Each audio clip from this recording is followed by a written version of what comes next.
The first reading this morning is from the 12th chapter of Daniel.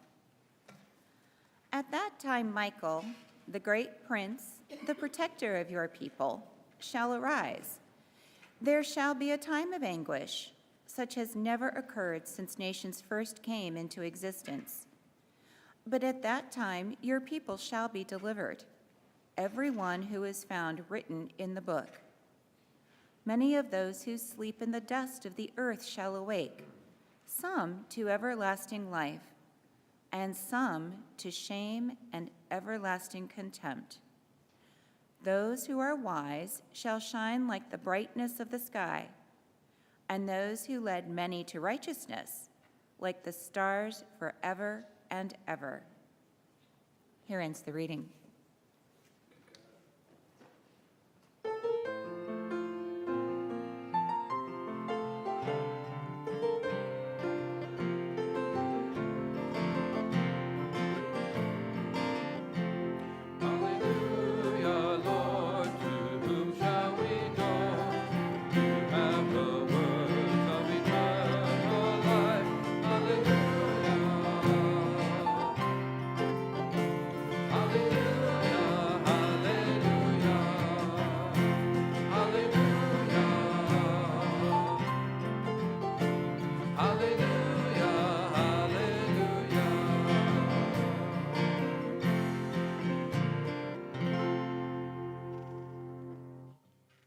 The Holy Gospel according to St. Mark, the 13th chapter. Glory to you, O Lord. As Jesus came out of the temple, one of his disciples said to him, "Look, teacher, what large stones and what large buildings." Then Jesus asked him, "Do you see these great buildings? Not one stone will be left here upon another. All will be thrown down." When he was sitting on the Mount of Olives opposite the temple, Peter, James, John, and Andrew asked him privately, "Tell us, when will this be? And what will be the sign that all these things are about to be accomplished?" Then Jesus began to say to them, "Beware that no one leads you astray. Many will come in my name and say, 'I am he,' and they will lead many astray. When you hear of wars and rumors of wars, do not be alarmed. This must take place, but the end is still to come. For nation will rise against nation and kingdom against kingdom. There will be earthquakes in various places. There will be famines. This is but the beginning of the birth pangs." This is the gospel of the Lord. Praise to you, O Christ. Please be seated.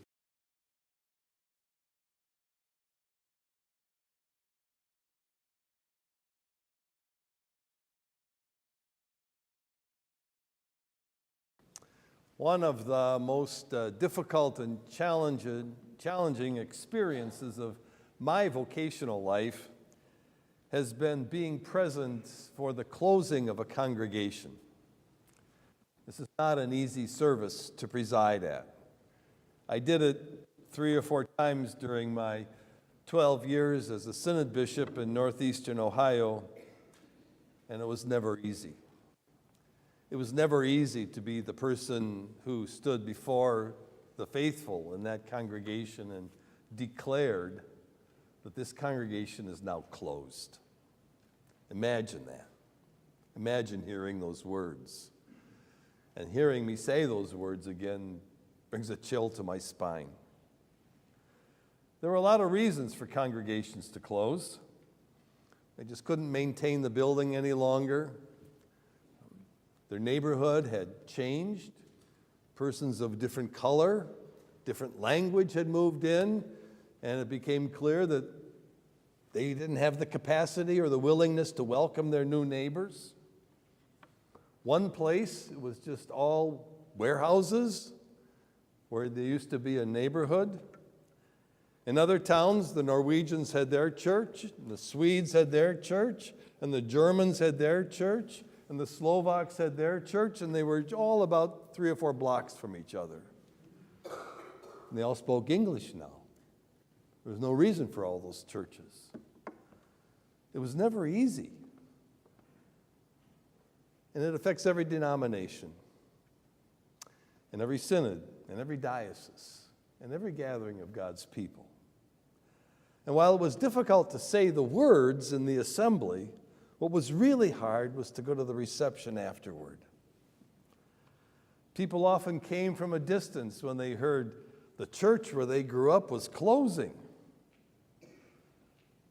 And they wanted to be there for that last service. This is where we were married, I heard people say. The church from which my parents were buried. This is where I was confirmed. This is where our kids were baptized. I remember one woman who drove to Ohio from Colorado. She hadn't been there since she left for college years before, but she had to come back because she just couldn't imagine that this vibrant congregation, this building where she gathered with other kids her age decades before for a youth group, how it could be that they were closing. We cherish our buildings. We invest ourselves in our buildings a lot. They mean more to us than we can imagine. And we cherish our appointments, and we cherish those things that remind us of Christ and of God's people. I think about the church building I grew up in a couple years ago. Sounds were memorable. I can still smell the beeswax that burned in those candles on Sunday morning. The faith of those folks was so supportive. There was a man in that congregation from Ukraine who was a machinist. And this is something you remember when you're a kid and you have a buzz cut and you're about 10 years old. I remember this from that day. He had his first two fingers cut off in an industrial accident. And one day he came up to me and in his broken English, he rubbed his hand in my head and said, "Marcus, you should be a pastor." I remember that. It was precious to me. In the same way that there are things that are precious to all of us that draw us to Christ. We have those things that remind us of Christ. Maybe that picture in your house, or that crucifix that somebody gave you when you were confirmed, and it now hangs in your study or your bedroom, or the hymn book from which you sang. My mother still has the hymn, she's 95. She still has the hymn book she carried to church on Sunday morning. When I was a parish pastor, every Sunday I marked in our hymn book, the old Lutheran book of worship, that we sang this hymn on this particular Sunday. After 15 years of being in that congregation, somebody left the church on the Sunday I announced I was leaving and kiddingly said to me, "It's about time you left. That hymn book you got is about ready to fall apart." And it was. But I still have it. It was precious to me.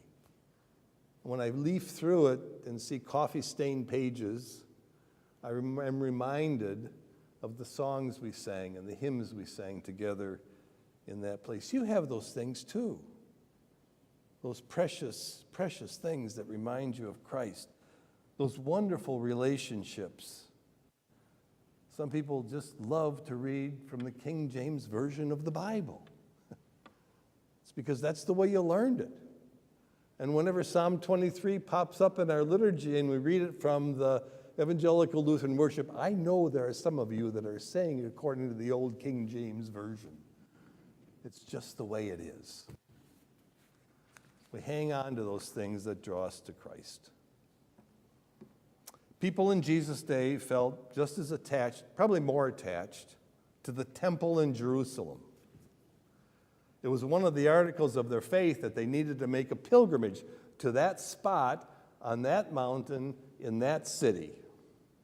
And in fact, that's where Jesus and his disciples find themselves in today's gospel. People made pilgrimages there from great distances because they had to be there to offer a sacrifice. They had their local synagogues in different towns with rabbis and teachers who were in their towns, but going to the temple was what was really important. When we were in Palestine a couple of years ago, I was reminded that people made this long journey from wherever they lived down the Jordan River Valley, spent a night or two in Bethany, which is just across the mountains from Jerusalem, where there was a cleansing spring. They didn't want to come to Jerusalem unless they were well. And so they would go to Bethany and then make the 7-mile journey into Jerusalem. Perhaps some of those disciples that Jesus had with him had never seen the temple before. Maybe this was their first time in Jerusalem. And so in this gospel for today, as they are on Temple Mount, some of the disciples say to Jesus, "Look at those stones. Look at this building. Isn't this amazing?" Kind of like the first time you went to D.C. and you saw the Capitol building. Or I'm reminded of the time we took our 12-year-old grandson to Rome, and we were at St. Peter's Basilica, and he looked up at the dome, and he looked across the apse of the church, and he said, "Grandpa, is this really a church?" He'd never seen anything that big. Those disciples were amazed at the architecture, the beauty, the size of that temple. Look at those stones. How much must it have cost Herod to fund this building? Isn't it amazing? And then Jesus said, there's going to come a day when not one of these stones is sitting on top of another. Every one of them is going to be thrown down. Wow. His point was clear. On the second Sunday of the church's year, we have no eternal city this side of heaven. Everything we have, everything we cherish, everything we depend on will pass away. And it's temporary. Now, don't get me wrong. We need hymn books, we need buildings, we need objects, we need other people, we need community to keep us close to Christ. We depend on those things to remind us of who Christ is. And you know how important a wonderful musical composition is to make your soul soar. Or an object of beauty in a worship space to remind you of the beauty of God. Our churches, our buildings are not just functional places, but places of beauty to help us see God more clearly, but none of them are God. Our pasts, our presents, our futures, Jesus reminded his disciples and teaches us today, all of it is in God's precious hands. I often found myself in the position of just being a patient listener at those receptions when that church building was closed and that congregation disbanded. And it would have been really inappropriate for me to tell anything to a reminiscer about how they ought to feel. But I was always moved to be reminded of how important that space was to them, and how important that community was to them, and how important it was to draw them to Christ. In the next couple of months, you're going to be inviting a new person to be your full-time resident pastor. And after that call is made and the arrangements made, she will bring her experiences that she's had in a different congregation to you, where the ministry is moving along quite nicely, and arrive here with energy and enthusiasm and realize you do things a little bit differently. And there will be a time of adjustment. Your new pastor is going to discover that his assumptions about you and this congregation are sometime correct and sometime off base. My guess is Pastor Travis in Colorado Springs is thinking back to the good old days at the corner of Catawba and Sam Fur where they had it right. It's the way things are. There's no eternal city this side of heaven. This is life. all of this building, our worship books, our appointments, everything we have is temporary. But the good news is this: Jesus is not. Jesus is not temporary. When one of the stalwart founding members of the congregation was dying in the congregation I served, he gave me a little postcard. And he said, "Pastor, I just want you to remember this when you preach my funeral sermon." And on the postcard it just said, "Jesus alone." I think about that when I read these texts. Jesus alone. That everything we have is temporary isn't cause for fear. In some ways it's good news, and the good news is that even in the midst of this temporary life, God is eternal. God's love is forever. God's presence surrounds us day and night and always. As much as we take our vitamins, watch our weight, care for ourselves, we're temporary. But God isn't. Long after I'm gone, and long after you're gone, long after this building is gone and this congregation dispersed to the winds, faithful people of God will continue to gather around the meal of Christ here and in heaven with the body of Christ and receive what they need to sustain them through their lives. This is good news for us. This is good news that when we're honest and we realize that what we have is temporary, Christ is not. And so this week, when you're gathering with family, with your loved ones, with dear friends on Thanksgiving, and you bow your heads to give thanks, this week and always give thanks for Jesus, who will be with you on Thanksgiving Day and is with us now in bread and wine, and will be with us next week and next month, and when your new pastor arrives, and after we depart, Jesus, who is with us eternally, and into whose precious arms we are commended this day and always.